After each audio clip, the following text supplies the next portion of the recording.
Hi, everyone. I can't believe I'm doing this, but I'm going to read you a story, and it comes in the form of an article called Seeking the Autism Diagnosis, The Current Quest for Identity and Community.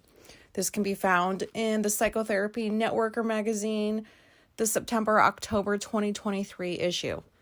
And the person who wrote this article is named Rachel Gorin. And why am I getting on here to read you this article, you might wonder? Because I don't really like the way that this is fucking written. There's parts in this article that make sense and are supported by fact, but then there's these other parts that I don't like the writing. For example, she says things like has autism or have autism, and I know that people identify differently, but I don't think autism is something that you have. I think it's something that you are. Like, I am autistic. I don't have autism. You know what I mean? So I'm just going to read this article in case you're bored and you want somebody to read you a story, and I'm going to comment along the way, because maybe if I read it through again, it'll seem different than how I read it the first time, but I'm curious to see what you guys think about this. So I'll just start at the beginning. If you don't want to listen to me read or whatever, you just don't have to listen to this episode, or you can go online. Or if you have the subscription to the Networker magazine, you can just disregard this, but I'm going to read it. Okay, so I've always felt like there's something different about me, my client Melissa says. I'm sensory sensitive, and it seems like everyone else has a social rule book that I never got. Then she says something else I've been hearing a lot lately. I think I have autism.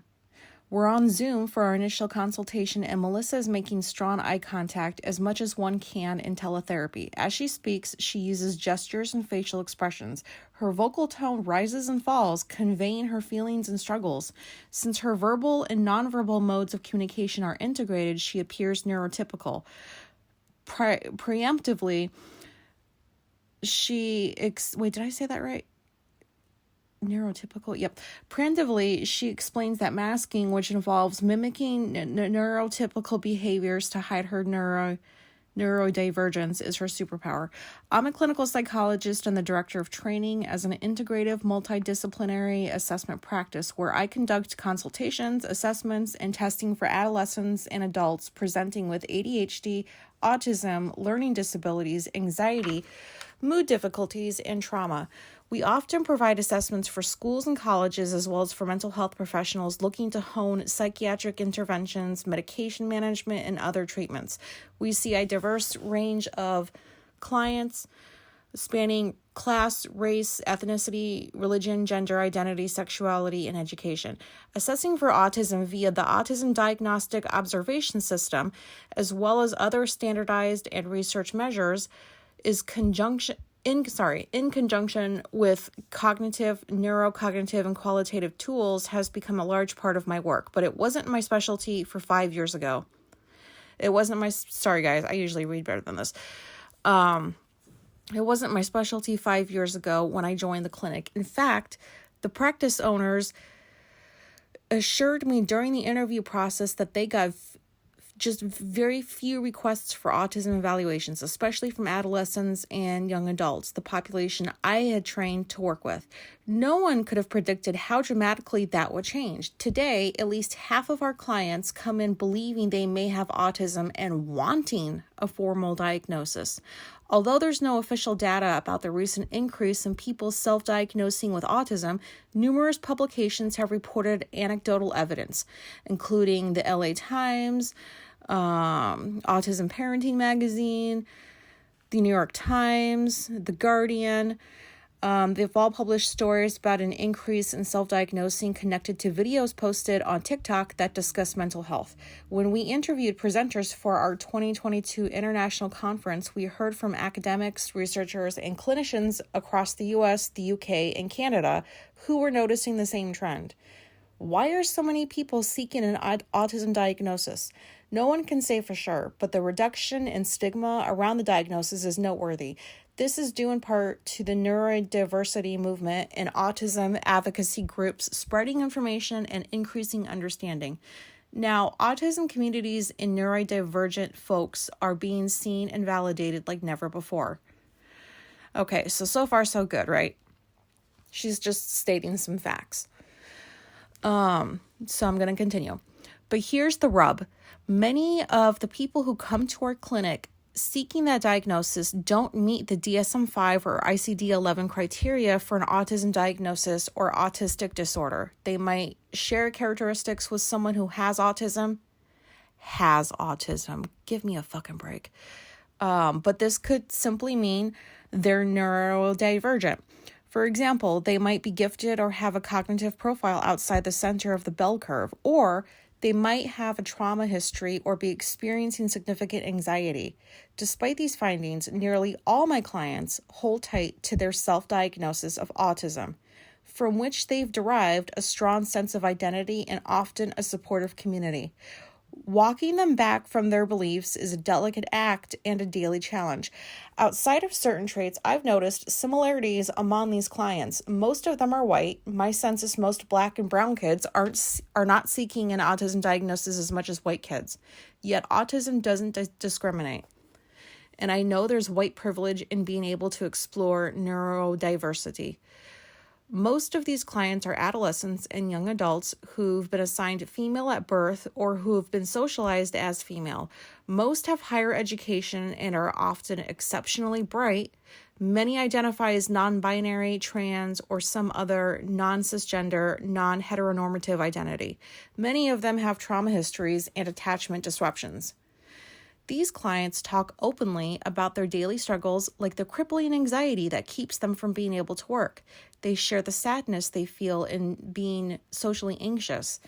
During the initial 1-hour consultation, they'll often reference TikTok videos and New York Times articles about how autism is underdiagnosed in women and girls. One client gave me a printout of a blog on autism symptoms, which included poor body image, low self-esteem, and disordered eating. She had highlighted each of these in bright yellow. Yes, we do autism assessments in our clinic, but there's another developing dimension to the work. When clients don't meet the criteria for a diagnosis, we're learning to understand, support, and help them make meaning from their challenging experiences. Hopefully you can understand me at this point. This is when the article starts to take a turn for the worse, in my opinion. And again, like, I could just be personalizing this because I self-identify as autistic and I know I'm autistic, but I don't care for how the rest of this article is written just because it almost, like, I didn't read anything about how when people go in to get assessed, they could be masking, which is why you might not be able to diagnose autism. Because people go in there, they've been masking for years and years and years. They're not thinking anything of it, maybe. And then no wonder they get upset when they don't get their diagnosis. So I'm just going to keep reading.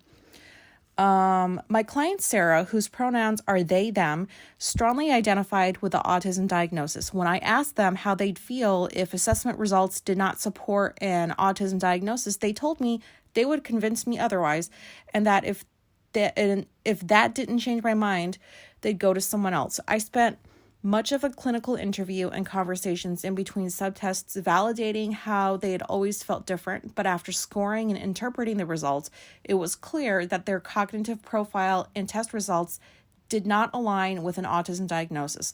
When Sarah heard the news, they got a deer in the headlights look and became teary. Sarah wasn't looking to get accommodations. They simply wanted to understand themselves better and grow, and the assessment was a huge disappointment. This isn't fair, they told me after a while. Your whole life, people have criticized you, judged you, and told you that the way you feel is not valid, I reflected. I don't want to add to your sense of being unseen, unheard, and misunderstood in this evaluation. You deserve better. What if instead of me writing your background history for the report, you write it? It doesn't even have to be written. If there's another medium that feels more appropriate for you, feel free to use that. You can take it home and think about it. Sarah was still upset, but it was clear this small gesture helped them feel more validated. 2 weeks later, a package arrived in the mail. It was a painted vase from Sarah, accompanied by colorful pages describing how each aspect of the vase represents their experiences and history. It's the most beautiful and emotional background history ever to be included in one of my reports. Another client, 15-year-old Max, who uses the pronouns he and him, had recently come out as transmasculine and identified as autistic. His parents wanted to support his exploration of himself, but were baffled by his attachment to autism. After only 10 minutes, 10 minutes, okay? This is me, 10 fucking minutes, that's it. After only 10 minutes of talking with him, he demonstrated strong communication and social interaction abilities, and although it was evident that our standardized autism measures wouldn't place him on the spectrum, we did the assessment anyway at his parents' request. Before we began, Max flashed a warm smile. "I'm anxious," he told me. "I know I'm different, and I'm worried you won't be able to tell. Nobody understands me." I nodded, thinking back to when I was 15 and had that feeling too. Keep in mind, this is me, that this person who's writing this article is not even autistic. Okay. Following the assessment, we did what's called an interactive feedback session. I drew a bell curve on a piece of paper and showed it to Max, explaining how neurodiversity can be understood as outside of the center of what's considered normal. I made a dot in the upper 5th percentile. "Your intellectual abilities place you here," I told him. "You are different. Most people don't understand you. Your test results say you don't have autism, but there are valid reasons why you feel the way you do." Max was noticeably surprised, but accepting. His was a gentler reaction than I had gotten the day before from my client River, also a teenager, when I had told him he did not meet the criteria for autism. He became angry and pulled the hood of his sweatshirt over his face. "What tests are you using?" he shouted. "How do you interpret them? Don't dumb it down. I want to know everything." I contained my frustration at having my expertise questioned and tried to figure out a sympathetic way to explain my nearly 2 decades of education, training, and professional experience. I felt compassion for River, who had suffered abuse and neglect, but he was convinced those things had nothing to do with the fact that he felt different. "I am autistic," he insisted. "This is who I am." Many clients who come to me seeking an autism diagnosis point to behavior they think isn't normal. I try to reassure them that in their late teens and early 20s, they don't really have a frame of reference for what normal is. I explain how young adults these days spend considerable time separated from their peers, and how social isolation weakens our socializing muscles and can disproportionately affect people at their stage of life. I tell them that anyone who's isolated or who's experienced attachment trauma or who lives in a society where mental health crises are rampant would be thinking and feeling and behaving the same way they are. In addition, if they equate their unusual intellect with autism, I tell them that giftedness and intelligence are their own types of neurodivergence, not necessarily autism. Unfortunately, I'm fighting an uphill battle. These kids and young adults often hear different messages from their peers in social media, whom they're likelier to trust than me. Nonetheless, invalidating each client's experiences of feeling different, I hope they leave the assessment with a new way of making sense of themselves.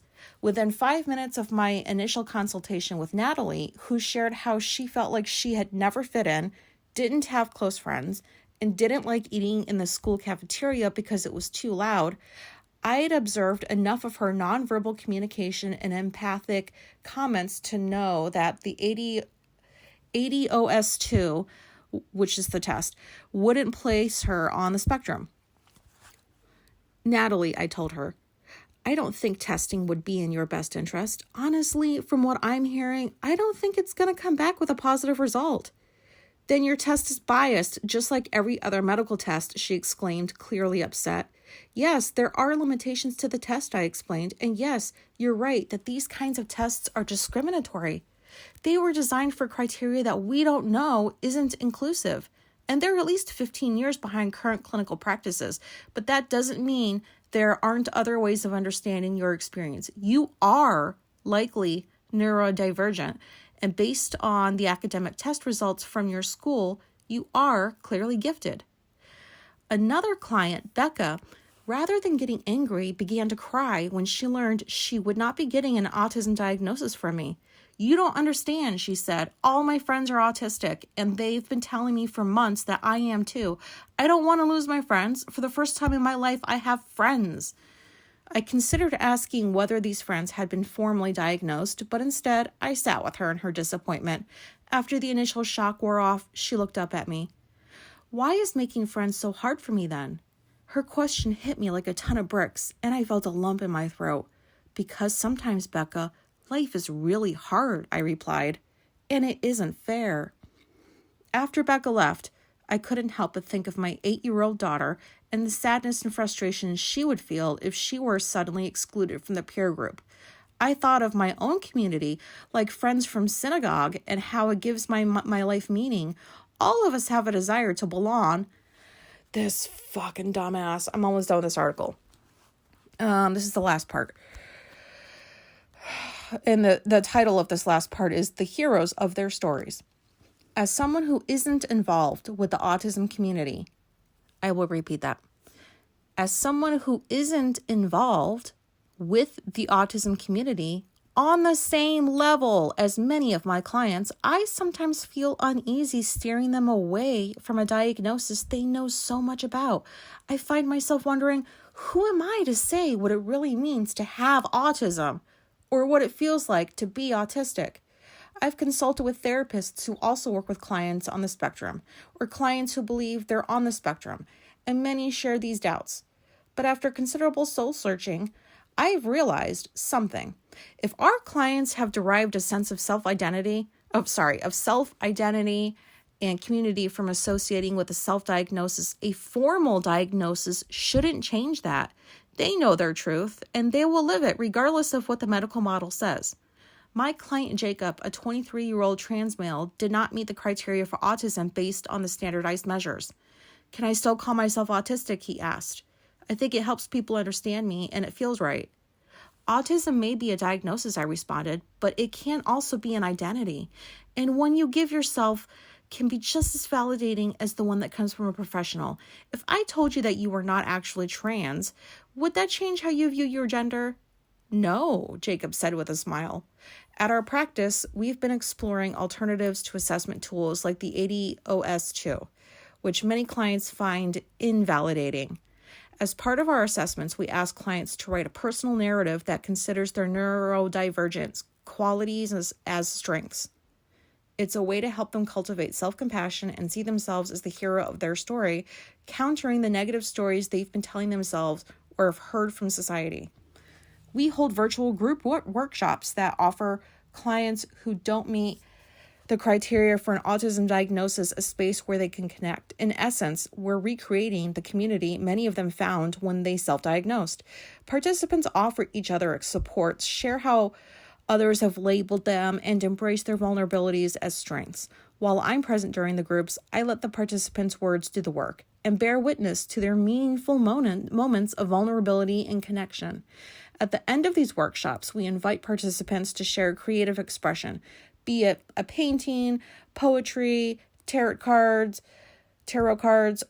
collages, or a video that represents the transformation of their self-narrative. Sometimes participants start out shy or say they're embarrassed, but the attentiveness of their peers and the positive reinforcement they receive quickly buoys them. Their projects reflect on the beauty and pain of being different and feeling misunderstood. They're filled with powerful metaphors and imagery that show how they've grown beyond problematic labels society has foisted upon them. One client shared a collage of a dragon made with magazine clippings and glitter. This represents me, she said. People often think of dragons as scary, but they're beautiful. They have fire inside them, and I do too. Here, in this safe space, there's a common language and identity, a group of compassionate witnesses. Even without the diagnosis they had been seeking, people leave feeling hope. It's a far more validating experience than any assessment I could provide, taking me back to my early days as a clinician when I first felt the power of clients sharing their stories and feeling seen. Our work as psychologists often involves a degree of gatekeeping. It's a responsibility I don't take lightly, but seeing more and more children and young adults self-diagnose and run up against the medical model, which focuses on symptoms, not underlying causes, has me wondering when society will hear what these clients have to say. This uptick in self-diagnosing feels to me like a movement. A large group of people need to be heard, witnessed, and validated. I may not fully understand what my neurodivergent clients are going through, but we all can do something beyond doling out a clinical diagnosis. We can sit with them as a compassionate witness. What the fuck is this? That's the end of the article. Like, that makes no sense, those last two paragraphs. Like, I don't get this. Is it just me that thinks that this article is kind of dumb and insensitive and totally leaves out the possibility of somebody masking during an assessment? Like, after I read this article a little while ago, I immediately had second thoughts about, well, maybe getting a diagnosis myself down the road. And it's not because, I don't know how to word this. I know I'm autistic. 100 and something episodes into this podcast, I would not be doing this if I was not autistic, but I don't remember what I was saying. Oh my God. This article, what was I saying? I don't remember. Oh, I guess I was saying that if I would be afraid if I were to go try to get a diagnosis, for my own whatever, accommodations down the road for whatever, I don't know. I think I would be devastated if I was assessed by somebody who told me I wasn't autistic, that I'm not autistic. I'd be devastated. I'd be pissed because I know that is not true. And while I do understand that, different diagnoses, sorry about my talking. I just did a whole bunch and it's just after 9:00 and I can't believe I'm up this early. But anyways, I guess I am not happy with the way that this is written, and I'm not happy that somebody is diagnosing or not diagnosing and they're not even autistic themselves. Like, I don't know. Like, I feel torn because when I used to do counseling in the addictions field, I had never used drugs. I had never developed like alcoholism or anything like that. So like I could understand as much as possible what people were going through, but like I couldn't actually, like, I was never in those situations, so I wouldn't have the kind of understanding and insight that they do or did. So I just did the best I could. And I don't know, I just feel like the more I hear about people who do autism assessments that are not autistic themselves, the more that like they don't know what they're doing, or they are just invalidating. Like this one part in here, what did she say? I don't want to add to, your whole life people have criticized you, judged you, told you that the way you feel isn't valid. I don't want to add to your sense of being unseen, unheard, and misunderstood. But you are. Like, that's exactly what it is. I don't see anything in this article where this lady asked more in-depth questions. Like, did you try to go outside of your stupid fucking standardized test for once? Like, do you know that there's other ways that you can conclude whether or not somebody's autistic that don't have anything to do with your fucking tests? Like, come on. And so, like, I'm reading the reactions that her clients gave her, and yeah, I understand that people self-identify or try to self-diagnose and they don't know what they're doing because so many diagnoses have similar symptoms. Like I was diagnosed with borderline personality disorder, but the majority of those symptoms sound like autism. So I don't know what the fuck that's all about, but I don't know. I just feel like the reactions that she got from her clients were pretty bad. Like, they felt pretty invalidated because they went in there and they were pretty sure, definitely sure, that they were autistic and just wanted that kind of validation. And I don't know, like, I get that the article has a focus with teenagers, with little reference to like the adult part where we recognize, oh, we're probably autistic. It's more in reference to like the teenagers. And I understand that teenagers have a lot of life to live before they fully understand life and themselves and blah, blah, blah. But come on. Like, if you know you're trans, you know you're autistic, like, give me a fucking break. And kids these days are so smart. Like, there's so much at their fingertips. There's knowledge on the internet. There's streaming that, like, they can get information instantly. Like, they're just more aware, in my opinion, than my generation or any of the ones before them. Like, they seem like they're gonna be better for the planet when they get older. And so if they are watching TikTok videos and they understand what mental health is and they have researched autism, like, who sits there and says, I'm autistic, when, like, that's not the truth or they don't believe it? Who says that? I don't know. Maybe people do, but I don't know why they would.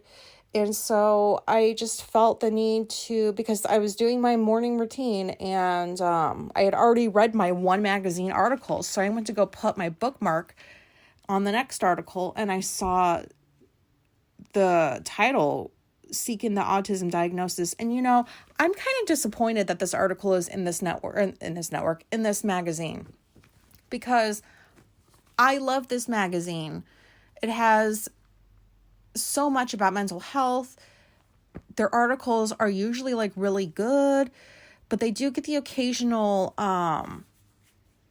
therapist who seems to just be missing some of the picture. And I think that this one, in my opinion, just the way that I'm reading this and that I understood it, she's missing quite a bit of the picture.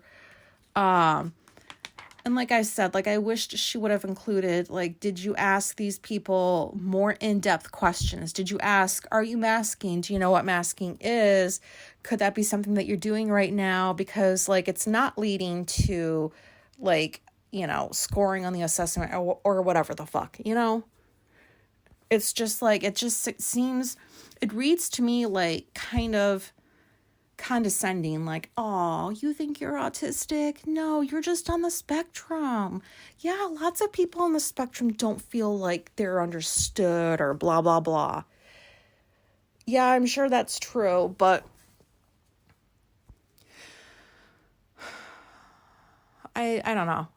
If you guys heard this differently and like I'm just like misunderstanding it, then sorry I wasted your almost half an hour that you'll never get back. But I even reading it a second time, I still feel the same way I did the first time. I don't like it.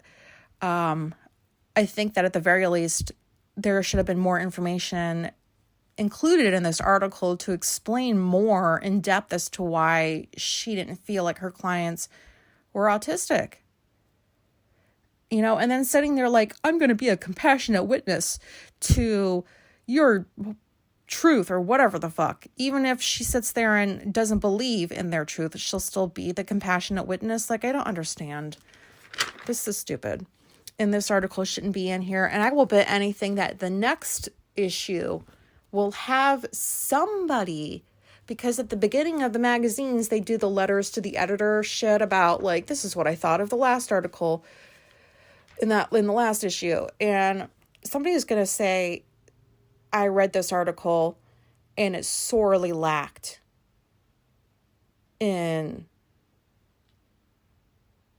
well, that's as many words as I can get out right now. So I'm going to get off of here because I don't know what I'm talking about anymore. I needed to read this out loud just to make sure I understood it the same way I did the first time, and I do. And if anybody heard this differently, or I am, you know, I don't care, because it's just the way I understood this article. So it's not even that big of a deal, but I don't know. I didn't want to get on here and be story time person, but this is just stupid. Can we please, like, maybe just have people who assess people who assess autism, can they just be autistic themselves? Because we will get accurate results. They will know what the fuck they're doing. You know, like they'll know what to ask, what to look out for. They'll have just way more insight than a traditional therapist who has no idea what it's like to be autistic and even admits it. So I don't know. Make of this episode what you will.